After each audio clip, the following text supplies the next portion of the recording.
الحمد لله رب العالمين والصلاة والسلام على سيدنا محمد وعلى آله وأصحابه والتابعين ومن تبعهم بإحسان إلى يوم الدين وبعد.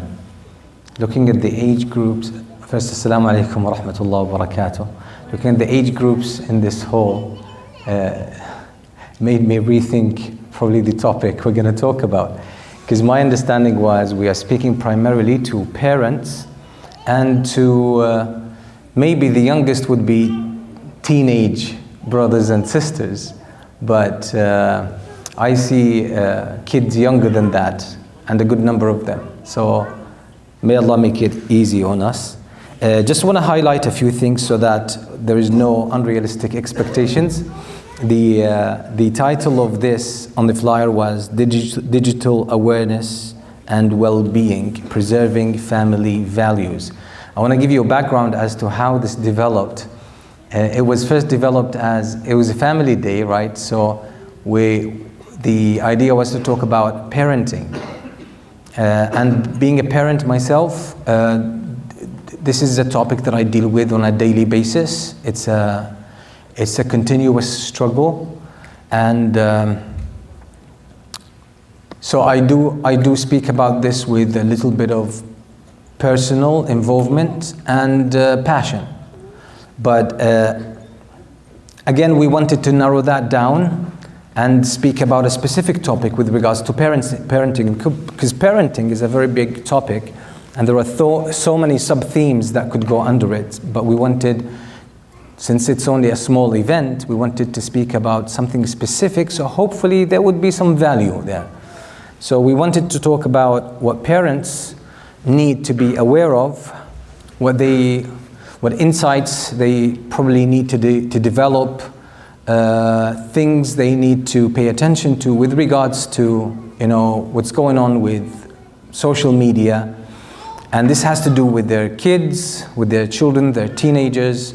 It has to do with their well-being, their future. And when I speak about their future, I'm talking about the long-term future, meaning their ultimate future either in paradise, hopefully inshaAllah, or Allah forbid, the hellfire. And this is something of utmost importance. So, but then,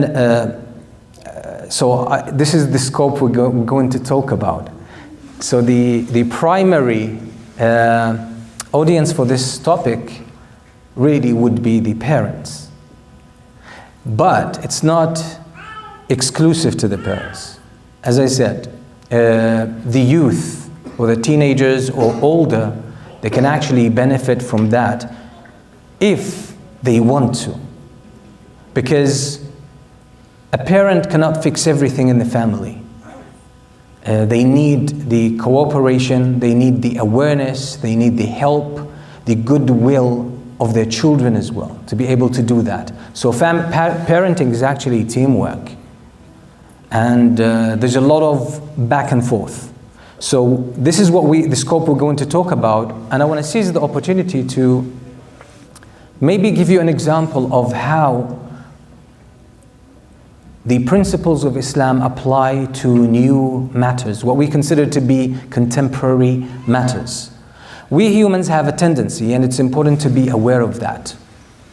New things come with a hype. New things always, have this hype about them. And this hype causes a lot of, inaccuracy in understanding. It causes a lot of fault in perception. And usually, when the hype fades, people start to see more accurately. This theme was actually communicated by one of the imams, early imams of this ummah, and he said, الفتنة إذا أقبلت عرفها كل عالم فإذا أدبرت عرفها كل جاهل.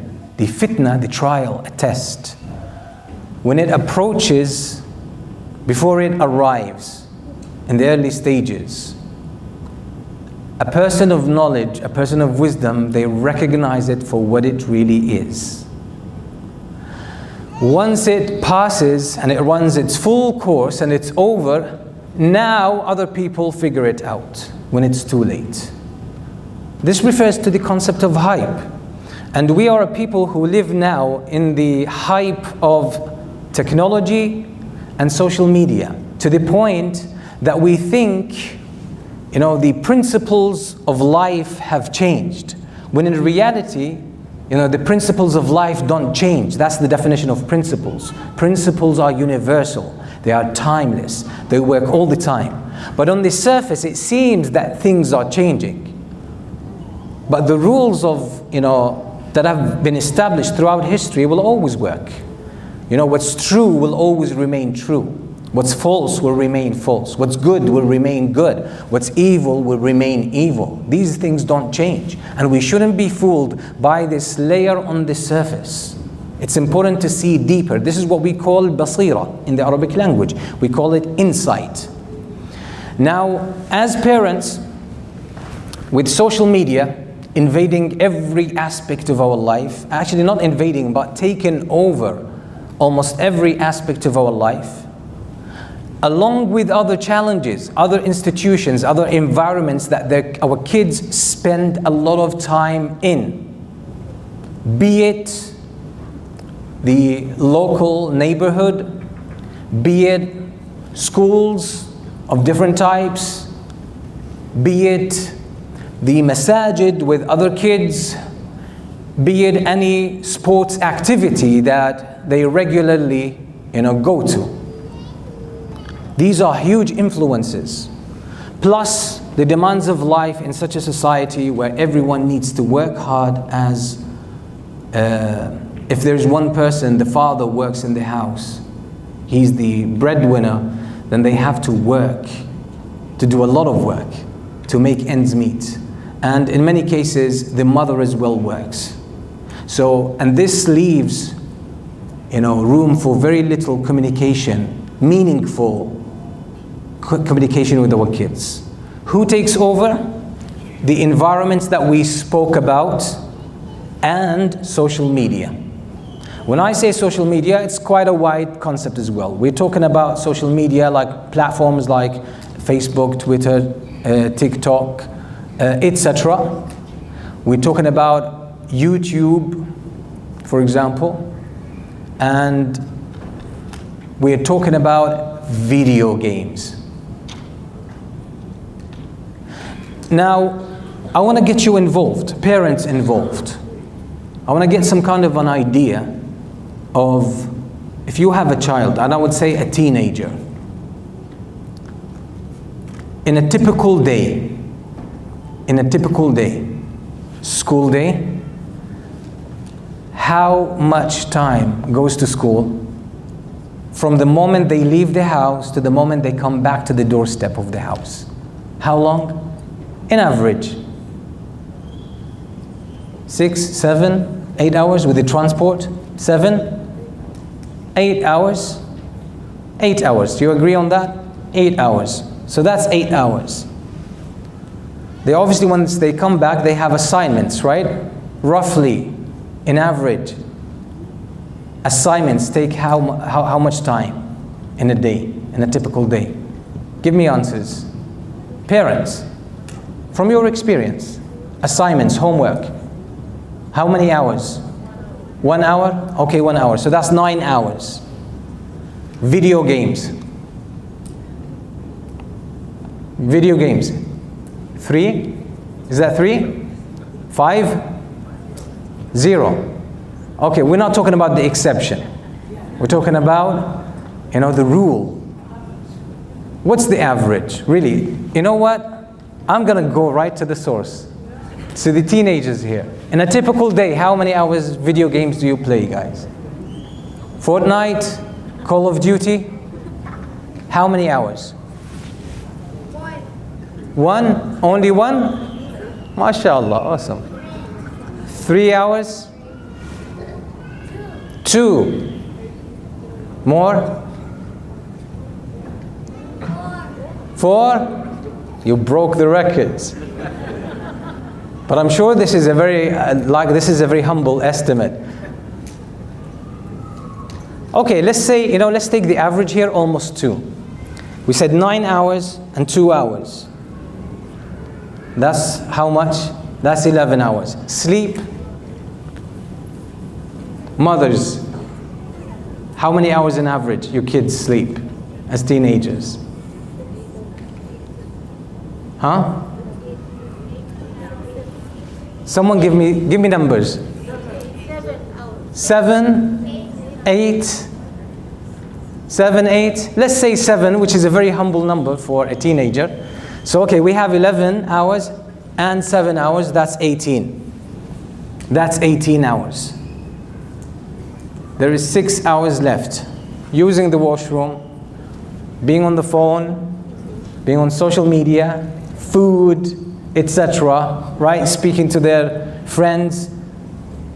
How much time as a parent do you get in a weekday, on a weekday, how much time do you get with your child? Quality time. I'm not saying you're watching something on TV and they are on their phone. That's not time with your kids. I mean, you are speaking to them, you acknowledge their presence, there is some kind of communication, some kind of feeling, two-way feeling going on. How many hours? Or how many minutes?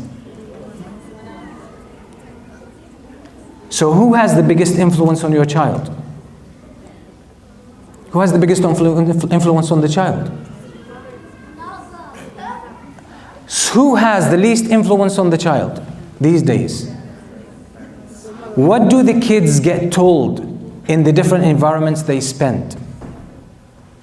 Either by people older than them, whatever you call these, supervisors, teachers, etc. I'm not talking about math, science, physics, chemistry, history. I'm not talking about that. I'm talking about other things that have to do with life.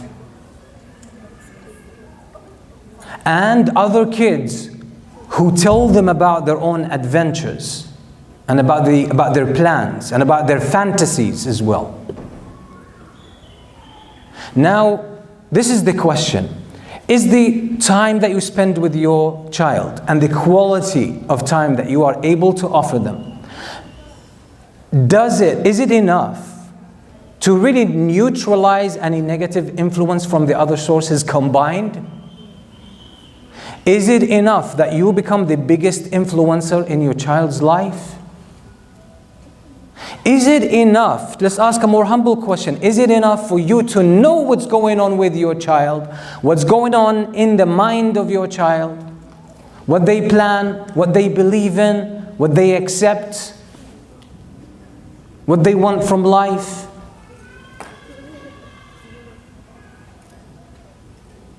So these are questions. This is a background. We haven't gotten into the topic yet. This is just a background. So at least we come from, or we stand on a common understanding of, the situation with our kids.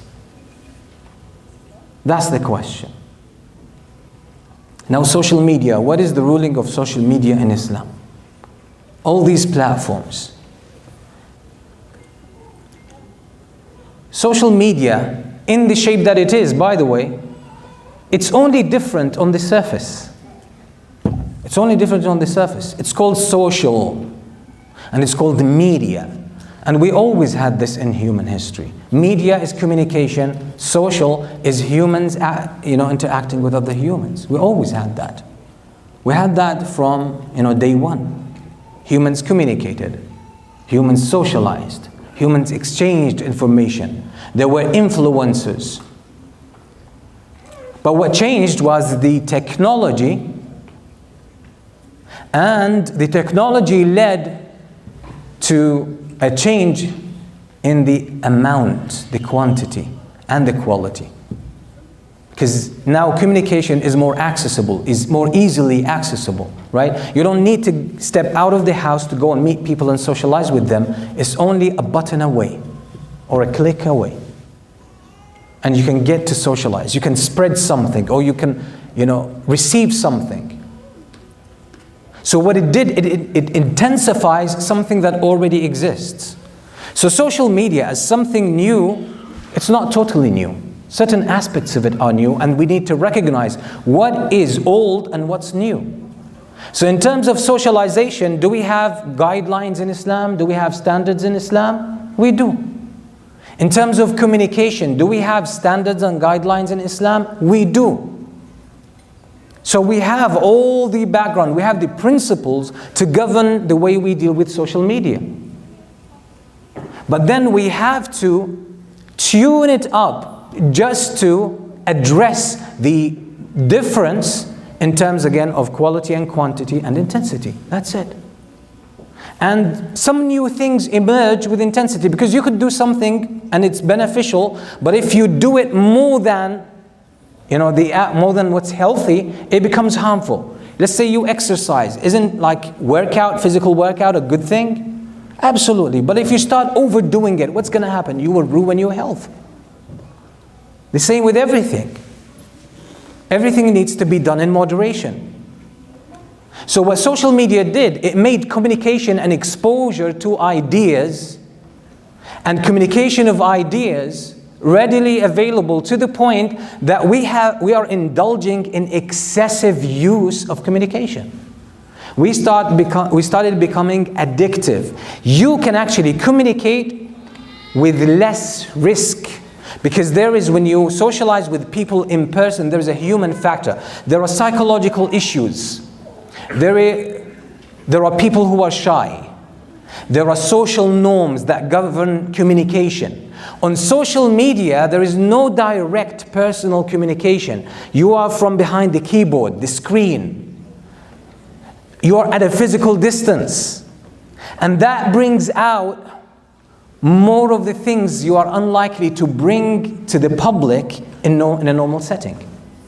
So these are just matters of degree. So that's what we need. Now, this is just a very rough description of how social media differs. It's not totally a new thing. It's just the technology associated with it and the twist that comes with this technology. That's the difference, and it's on the surface. And just needs a little bit of adaptation of the principles to apply to the new conditions. As simple as that. Now we need to take that. We're just building a case to get to parenting, and to get as well to the teenagers and the youth to really be aware of what's going on with social media. So social media is not haram. It's a halal thing. Halal thing, it doesn't mean you can use it. If I tell you mangoes are halal, does that mean you have to eat it? You don't. You can eat it, you can leave it. But if you're gonna eat mangoes till you die, it becomes haram. If you're diabetic and you consume a lot of sugar, it might get to a point where you are sinful if you consume a huge amount of sugar that could risk your life. But it's halal. How come? Yes, it's halal. Halal means it can sometimes lean to the haram, and sometimes it could lean to being an obligation on you. So that's what halal means. You need to understand, halal doesn't mean you can do it all the time, openly, as much as you want. You can't. There are halal things that if you do, you might risk someone's life in a specific situation. At that moment, it ceases being halal. It becomes haram for you. So, social media falls under, in Islamic law, under something called al-masalih al-mursala. What is al-masalih al-mursala? Rough translation, it means open utility. Open utility. Cars, for example, are masalih mursala, vehicles, these motorized vehicles. They did not exist in the past. They would use riding animals, right? They didn't have cars. Are cars halal or haram? In Islam, this is called masalih mursala. It's an open utility. It depends on how you use it for. What is the end goal or the end usage of that? Traveling. Is traveling halal or haram? It's halal. Someone travels to drink alcohol. Is this travel halal or haram? It becomes haram. But traveling is halal. This is what the meaning of halal is. Halal means is what end are you using it for? And most of the halal, if you indulge in it to a point of excessive use, it becomes detrimental. it becomes detrimental. This is why oftentimes people ask the question, is praying witr an obligation?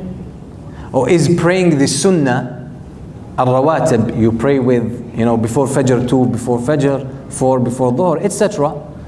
What if I don't pray them at all? People sometimes ask this question. What if I don't pray I only pray the 5 obligatory prayers, that's it. Fajr 2 rak'ah, Dhuhr 4, Asr 4, Maghrib 3, Isha 4, that's it. I'm not going to pray anything more. It's a wrong question. Because if this is what you do, slowly you're going to end up, maybe it starts with missing Fajr. Then it starts maybe with keeping Maghrib late. You pray it with Isha. And so on and so forth. So whatever sunnah, whatever voluntary acts you do out of your own accord, they act as a buffer zone, as a cushion that protects you, more of a safety distance. Because the nature of humans is that you're always you're always gonna fall short of the mark. So it's better that when you specify a target, that you put it up a little more than the bottom line. That's what happens.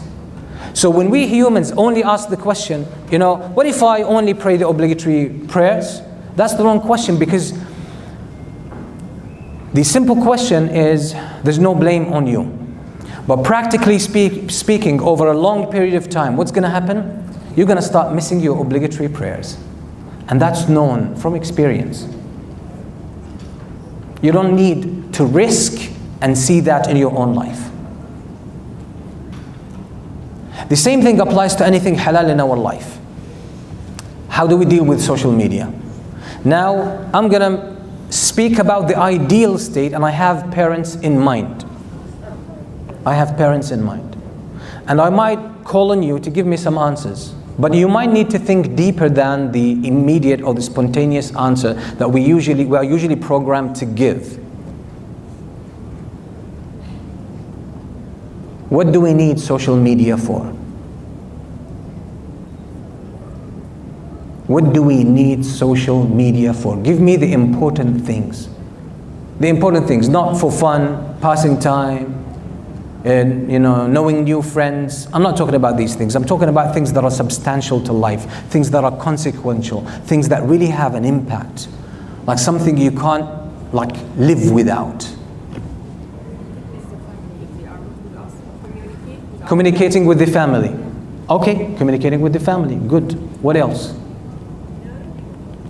By the way, don't think that I have a completely negative view of social media. No. There's nothing, almost, there is nothing in existence that is completely evil. Even what is purely evil has some good in it.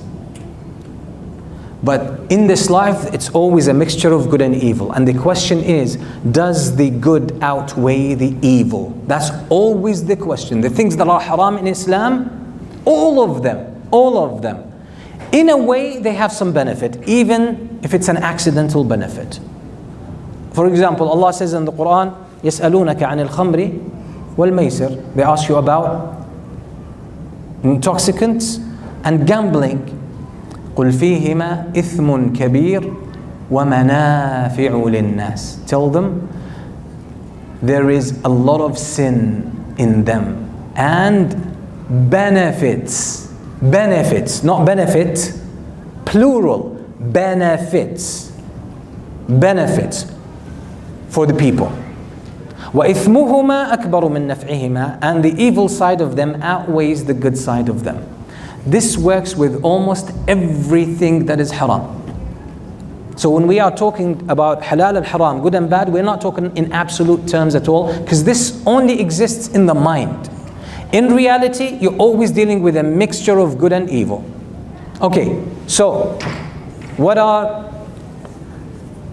the benefits, or what are the things that we need social media for? To get connected. Huh? To get connected. Be more specific. Get connected. Get connected to whom and why? Is it necessary? Can we live without it? Questions like that. Dig deeper. Dig deeper. Transferring ideas. Transferring ideas. Good ideas or bad ideas? Good ideas. What about bad ideas? We can do it, right? We can choose to go with the good more than the bad. So being more qualitative. Yes, I mean we can choose, but there are people as well who choose to be more bad than the good, right? Okay, good. So we're speaking in general terms. Yeah. What things do we really need? And I said need social media for. Huh? Alternative news. Alternative news. Okay, getting news that is not controlled, monopolized by specific, governments, authorities, etc. Yeah. Yes. Reach to what? A lot of people.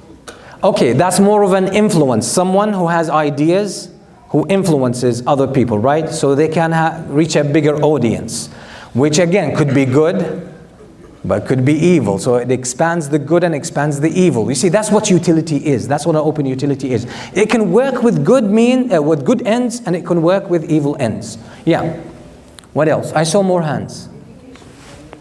Spreading Islam. More of a reach, right? Spreading Islam or spreading kufr, right? Somebody said something here? Huh? Education. What kind of education? Islamic, atheism, right? Agnosticism, right? Everything. You can, again, reach, teach, communication. We're talking about media. Yeah. Business, yes. A lot of people have their business completely based on social media, right? On a social media platform. What else? Huh? Information. Sharing, okay, sharing information with who?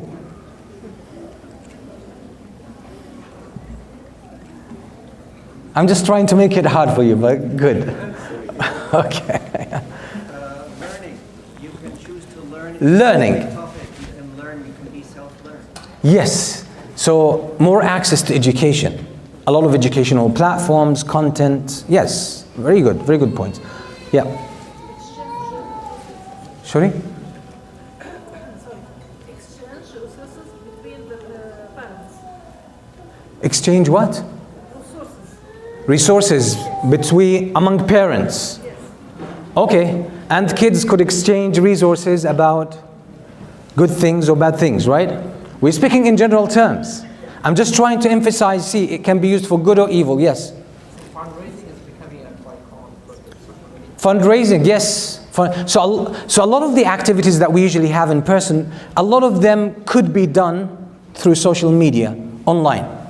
Yes, last one.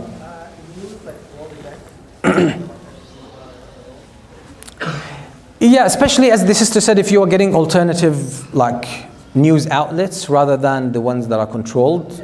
Yeah, you could, I could agree with that. Oftentimes when I realize something is happening in the world, I would go on social media. It's probably more accessible because everyone is talking about it. But good. Okay, so let's keep it at that. Where are we trying to get to this with? Is social media is a means. What it did, it made things more easily accessible. You can easily receive, get information. You can easily reach and dissipate and share information, right? And you have more variety. What does this do? This intensifies the good and the evil. It intensifies the good and the evil. Someone could just put a content out there and all of a sudden they just, their popularity shoots up, right? Skyrockets. And they become famous. With traditional, conventional settings, they would not get this opportunity. It would take them much more years and much more work, right? Okay, so now we need to bring all of that back to parenting. And here I want to get your honest opinion. Honest opinion. We humans are biased, we're always going to be biased, but it's good that we try to be as neutral and honest as possible. Speaking from what you have seen, your personal experience and the experience of people who are around you, people you have access to. the influence of social media on the kids.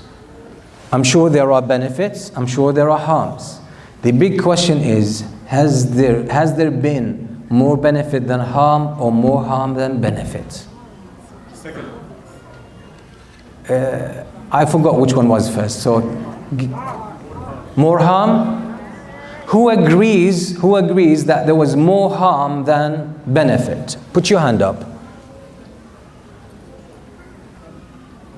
The young ones, do you know why you're putting your hands up? Yeah, keep them up. Just let me get a good estimate. Okay. Who thinks there has been more benefit? So we can shoot these guys. Okay. More. Keep them up, please. Keep the hands up. Take note of them. We'll catch you on the way out. Okay. So more brothers than sisters. Okay, I'm not going to get into this debate, but again, we can see that the general assessment, everyone seems to be under the impression that there's more harm than benefit, on the kids when it comes to social media. Now, I might say things that might be uncomfortable, but again, it's not my mission to make you feel happy today. As a parent, in religious standards, you are responsible for your child, their spiritual well-being, their conduct, their character, their values. You are responsible. What that means, the word in Arabic for responsibility is mas'ool. And you know what mas'ool means? Translated, you are going to be questioned. That's what it means. You're going to stand before Allah alone on the day of judgment. When there's no social media, it's gone. There is no future career, it's gone. All of these considerations are gone. You are completely exposed for who you really are. You're standing before Allah. He is going to ask you, and that's Allah. That's not your boss. That's not your father. That's not, a police officer.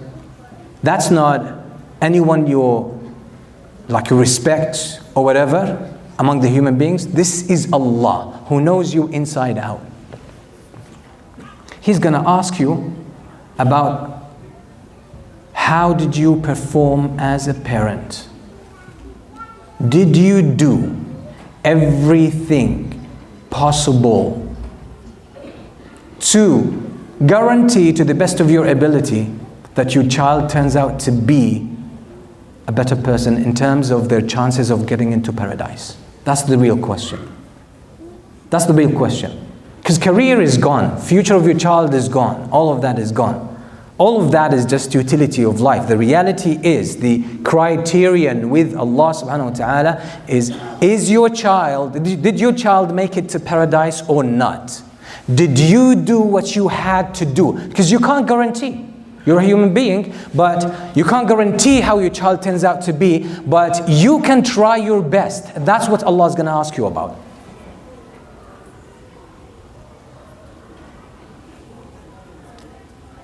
So it's important as we think about social media that this is, the main point that all of our thoughts are revolving around. You're going to stand before Allah subhanahu wa ta'ala alone, and He will ask you. This is called the hisab. This is called the hisab. وَقِفُوهُمْ إِنَّهُمْ مَسْئُولُونَ. And stand them before me, they will be questioned. They will be asked. Allah will ask you about that. Allah will ask you about everything with regards to what you could have done for your child to guarantee that they remain true to Allah, they remain true to their fitrah, they don't get contaminated with a lot of these, disbelief ideologies, a lot of this nonsense, a lot of the trends, a lot of the hype, that their time did not get wasted, that you really cared for them, you loved them, you provided for them, all of the aspects of your fatherhood or motherhood. You're going to be asked about that. About every one of them. So, and you can judge for yourself. If Allah asks you about your child's education, like in terms of, again, knowing Allah, knowing life, getting ready for life, so that again, life becomes a journey to Allah subhanahu wa ta'ala. If saying, well, I sent them to the, public school in our neighborhood, is that a good answer to Allah? I sent them on the weekend to Masjid Abu Hurairah. Did you ever pray with them? Did you ever sit and read Quran with them? Did you ever check what they learn in school, what the teacher said to them in school, what the other kids told them in school, what they did, what they watched, what they heard, where they went? Did you know about that? Were you concerned about that? A lot of people want a better future for their kids. And this is why many people immigrate to Canada, right? But what is a bright future for the kids? So do we want to guarantee that our kids turn out to be what? A physician, a lawyer, an engineer, an IT engineer? Is that the real future? I'm not putting any of that down. Any job of honor where a person really works and offers service to others and makes a living and provides for them, this is the bottom line of being a dignified human being. We're not talking about this. But we're talking about, did you put this before Jannah? That's the question. Do you make sure that your kids are doing all their assignments and they keep up with their homework and they are getting good grades? But with Salah, Abu Hurairah is going to deal with that.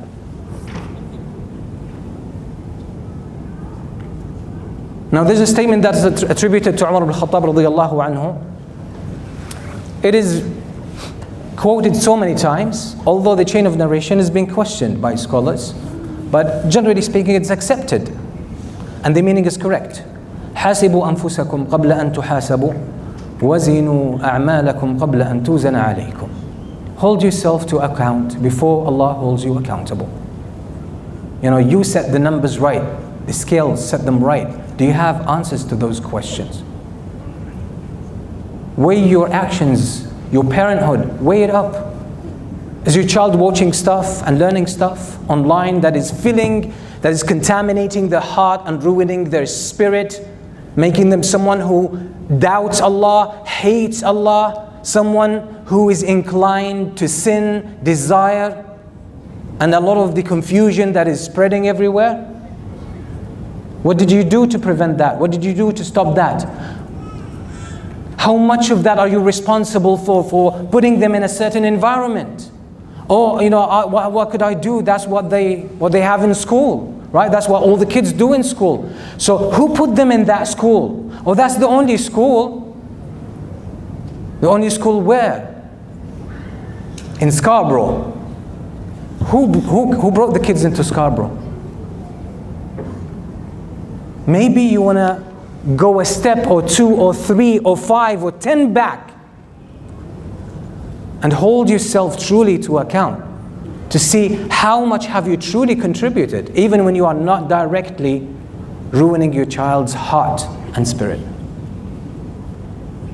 It's a very, uncomfortable fact. But you are responsible, no matter how busy you are. You say, but I have to work, I have to do this, I have to do that. Maybe you need to dig deeper into your lifestyle, your life situation, maybe your place of residence. Maybe even dig deeper and make better choices for yourself and your child. And the point here is to maximize the chances of yourself and your children and your family entering paradise. You have to question everything, because that's the only thing you shouldn't question. That's the only thing you shouldn't compromise. Everything else should be put on the table, unpacked and discussed.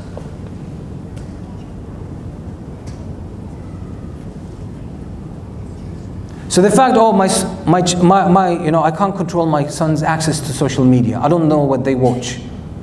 You think you're gonna be acquitted in front of Allah? You're gonna be innocent? You're not. You're not. Allah says, يَا أَيُّهَا الَّذِينَ آمَنُوا قُوا أَنفُسَكُمْ وَأَهْلِيكُمْ نَارًا وَقُودُهَا النَّاسُ وَالْحِجَارَةُ. All you who believe, protect yourselves.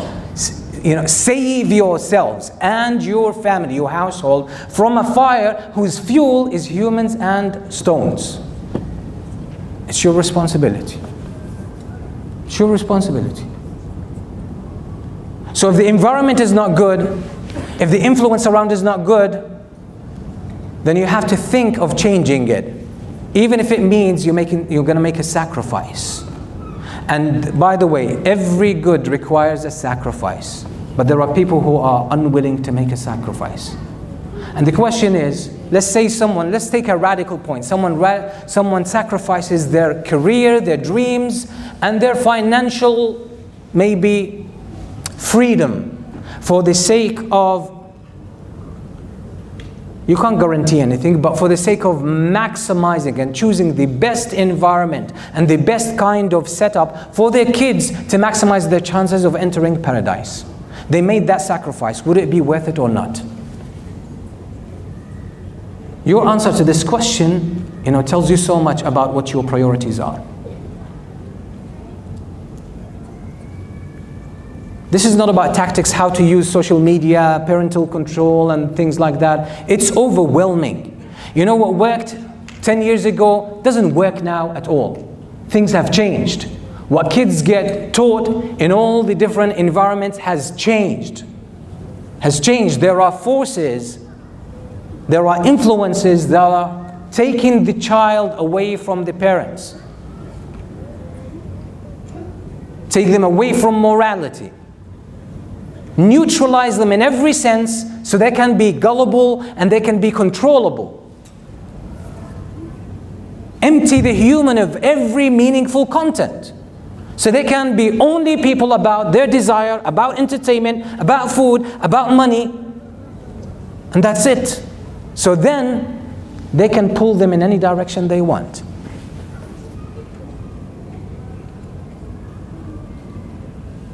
So these are, serious questions that every parent really needs to think about. And the youth need to take that seriously. Because, you don't want to be intoxicated with the entertainment. Through video games, through TikTok and all these videos and all this content on social media. It's entertaining you, but it's intoxicating you, meaning it's canceling your mind, and they are guiding you through, like they're getting hold of your harness, and they're guiding you in the direction they want. And what all of these forces are leading into is the path of shaitan that leads to the hellfire. They have made the path to the hellfire so sweet, entertaining, and intoxicating. You need to wake up. You need to wake up. You need to take life more seriously. And a lot of the promise of you becoming a famous person, an influencer, someone who's just going to post videos and some content on social media and become this, like the next hit, on social media, your chances is probably 1 in 10 million. And the other 9,000,000.9999, all of those, these are the collateral damage. That's the life of today. It's going to be really interesting how historians, 200 years, if humanity survives 200 years, how they're going to talk about our time. Because all the flaws will be exposed, because we're blind to the flaws of our time. So this is what today's lecture is about. It's just a reminder. I personally, as a parent, I don't have all the answers. But you have to look at all the options. And you have to muster your courage to do the right thing. You have to identify your priorities right. You have to really look into your child's life, what's going on with them. You can't play dumb anymore. You can't bury your head in the sand and think, it's okay as long as there is no alarming thing. Allah knows when that's going to pop up, and then it's probably too late. I've seen many parents lose their kids. Their kids lost Islam. Their kids lost their morality and character. They lost themselves. Some of their children ran away and never came back. Lost themselves in gangs and drugs and everything. But that's nothing compared to the loss when you see your own children go into the hellfire. Or even yourself going because of that to the hellfire. Because you haven't done, well enough. This is really the point behind this lecture. I know the poster suggests I'm going to tell you how to get more likes. But that wasn't the point.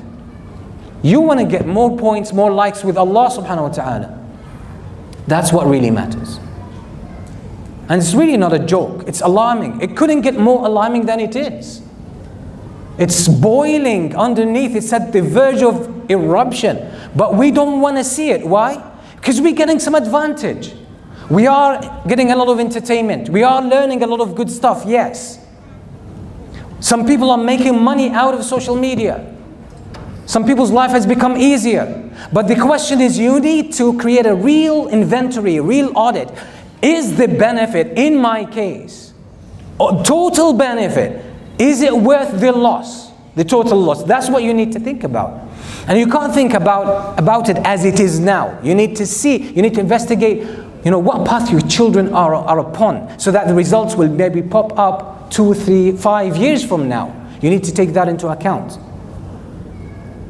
If you don't do that, on the day of judgment, it's going to be more painful. It's going to be more painful. That's the responsibility.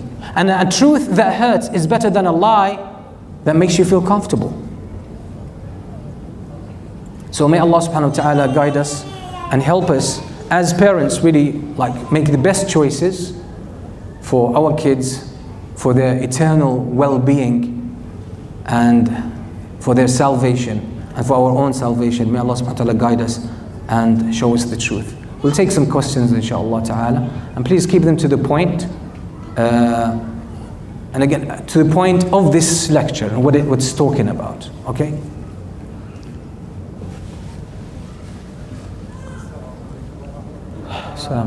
You need to speak up a little. This issue really just the frame of I'm not getting anything. I'm not getting anything here. There's no communication. I can't hear any sound bites. the issue that we're discussing, the parenting and social media, the parents as a whole, the way I see it, because I went to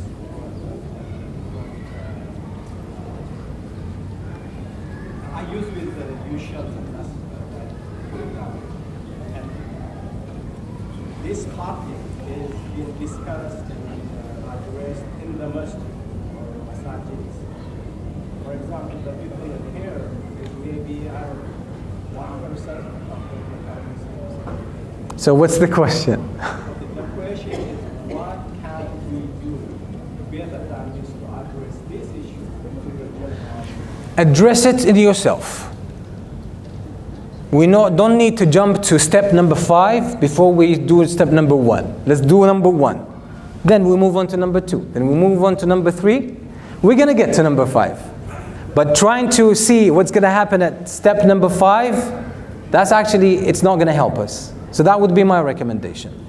So what we can do for the totality, that's for the leaders of the community, that's for people of influence, people who usually think long term. They maybe can come up with something, maybe they can create projects. I personally don't have answers there, to be honest. I'll be honest with you. Yeah.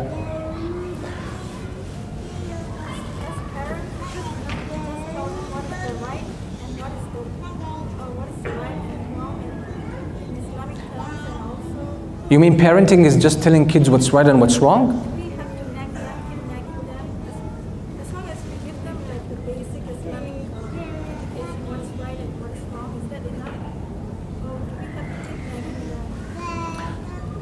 Okay, I will need to reword your question. So the sister asks, isn't it enough to teach our kids the basic Islamic stuff and tell them what's wrong and what's right, and that's it, right?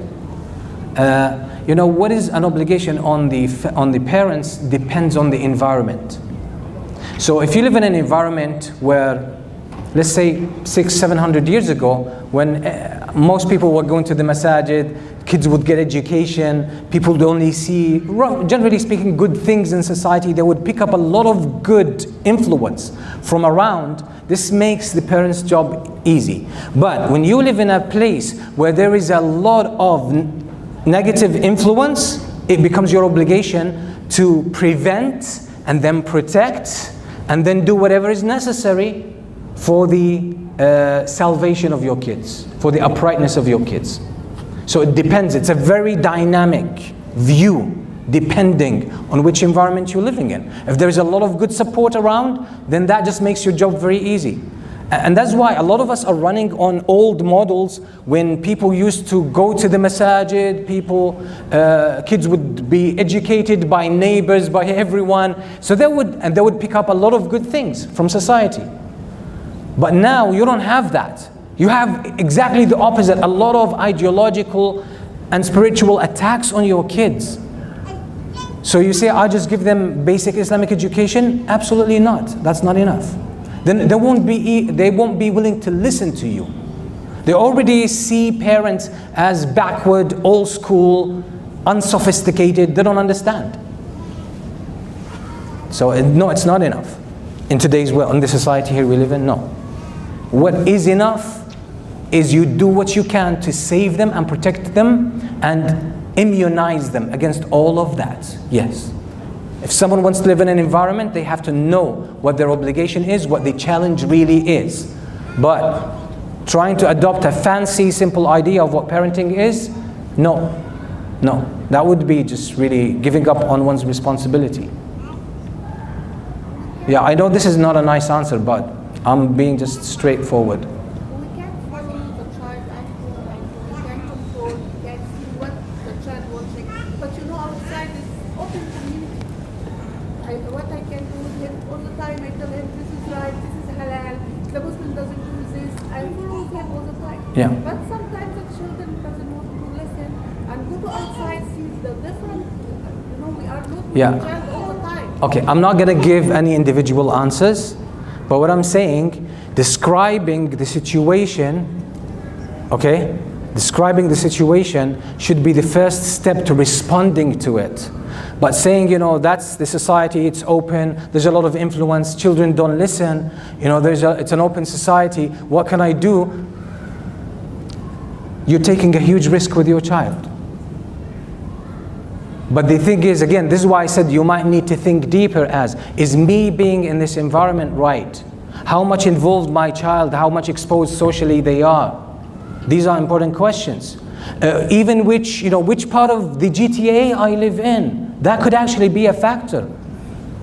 Where, access to social media, right? So there are so many things you can think about. Sometimes moving from one neighborhood to the other neighborhood. Sometimes even finding a couple of friends for your kids could really make a huge change. This is why I said, parenting is an ocean. We are just speaking about guidelines, but everyone needs to use their intelligence, discretion to really figure out. First, you need to diagnose, get a clear image, tell it as it is. See what's going on, see what the challenges are, what the problems are. Then look at your situation, what can be changed, what can't be changed. And speak to other people and see other people, look at other people's experience. That's what parents should do. Somebody might say, well, that's a lot, right? Well, parenting is probably one of the highest forms of jihad in our times. The more difficult it is, the more reward there is. And because it's noble, it's a noble thing. It's about preserving our kids. It's about, Muslims take pride in inviting others to Islam. Your kids have more priority than inviting others to preserve them as Muslims. That's your personal priority before you go out and reach out to others. We need to set the priorities right. I'm not saying don't invite non-Muslims. On the contrary, do that. But we can't ignore our kids while doing that. So that's what I would say. Don't just, accept the situation as it is. You have a lot of room to move around. You have a lot of choices. And one good thing about an open society is that gives you a lot of choices. It gives you a lot of choices. And by the way, a lot of people are alarmed today in the West of what's happening to the kids. And we need to wake up to that.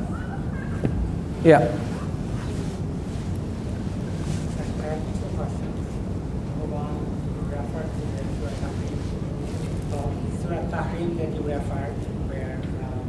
like questioning us for our responsible, we are responsible for our families.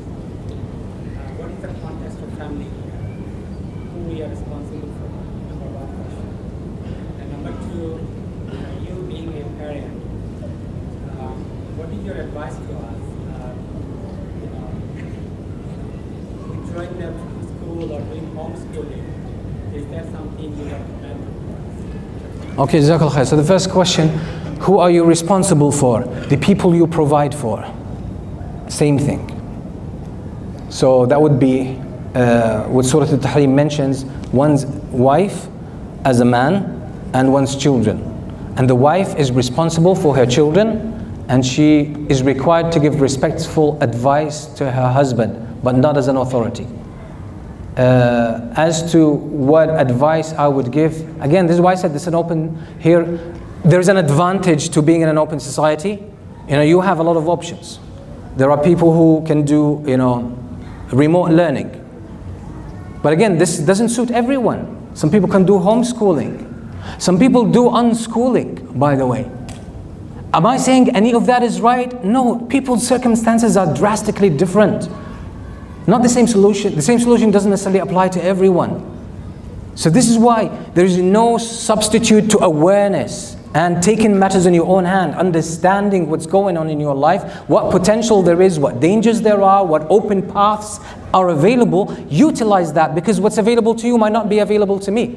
What I can do, what I can handle, maybe psychologically, emotionally, in terms of demand on my time, in terms of even my own personality, might not be available to you as well. So that's different. So there is a lot of things available. There is VLC, ILC, there is, there's a lot of options when it comes to education. And again, education, sometimes we might need to think out of the box. We might need to think out of the box. Even if it comes to a question, is it good for my child, for their chances of entering Jannah, that I send them to university? That's a question you have to ask, and you have to ask intelligently and answer intelligently and sincerely. And the answer might be yes for one child and no for another child of yours. That's how responsible and adaptive and responsive you have to be. Okay, one last question. I want to give a chance to the sisters. I took more questions from there, but yes. Sheikh, Jazakallah khair for this. We really needed it. I just have a couple of comments and then a question. Okay. I did homeschool my kids, and I fought tooth and nail for them throughout. MashaAllah. So you do homeschooling with your kids? Yes, my daughter How has that gone? started university. MashaAllah. And even to get her into university was very hard. Like, I had to fight and fight and fight to get it, but I did it because I knew that if I didn't, then it was going to be a mess, and I couldn't deal with that, especially because I've been teaching kids in Sunday schools across the GTA. I know firsthand moms calling me every week saying something. I'm just working with a young sister now, and it's making me cry because social media is exactly why this girl has attempted suicide since October 4 times already. And we don't understand the gravity of the thing that we're just handing over to our kids. And it's affecting sisters too. I don't know about the brothers, but the sisters too. I mean, the divorce rate in Muslims is skyrocketing because of sharing and oversharing and riyah and all these things, and it's just out of control. And so everything that you've covered, alhamdulillah, I'm just wondering if you can speak, because I know you have a psychology background. I've listened to tons of your lectures. You were one of the people who inspired us to start this journey. So Jazakallah khair for that, and for being truthful in time when a lot of scholars are not truthful. And they want to sugarcoat things, and you never do that. You're always honest, alhamdulillah.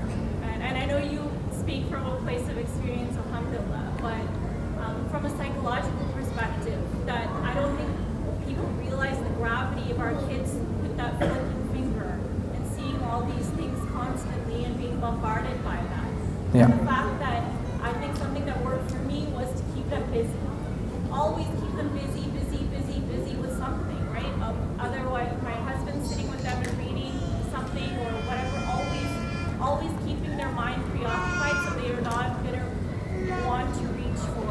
Yeah. something to fill their time.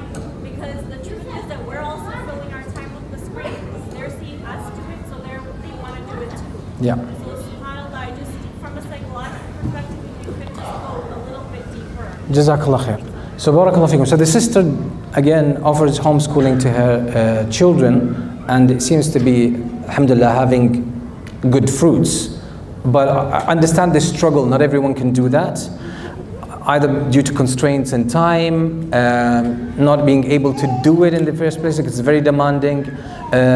Maybe the family around you is gonna roast you to death, right? So it depends. Maybe your kids really won't like it, won't work out. So this is why I said each situation is different. Every child is different. You need to be adaptive, you need to be responsive and responsible. The thing about psychology, I haven't really followed much, but again, I've just seen what everyone sees. You know, the bad impact of all of this overwhelm of, you know, all of this data that is, you know, literally drowning people. And this is why I pointed in the lecture, it's the intensity. Social media has intensified what's considered to be a normal behavior. But now we're getting all of this information, all of this influence, all of these examples, all of these cases, and so on and so forth. And a lot of them are actually not even true. They're enhanced, they are staged, etc. So again, there's a lot of kids committing suicide. There's a lot of families being broken, not only due to social media, due to the ideologies even spread in social media. So the men are looking for, like a woman you can never find on earth, and a woman is looking for a man who never existed even on earth, and you know, good luck finding, you know, a good marriage. So it's not going to work out. So again, Jazakallah khair for this example. I can't really speak much to it, but I'm sure that a lot of the people who spend a lot of time on social media, you've seen, you know, the research and the results of research that have been shared on social media about how this is affecting mental health, how this is destroying people's lives. So take heed, take it seriously. We can't just glide, you know, being intoxicated. We need to take brave stances when it comes to this. Jazakumullah khair. Again, Jazakumullah khair for coming out. Barakallah feekum for your patience. Sallallahu alaihi wa sallam Muhammad wa alihi wa sahbihi wa sallam.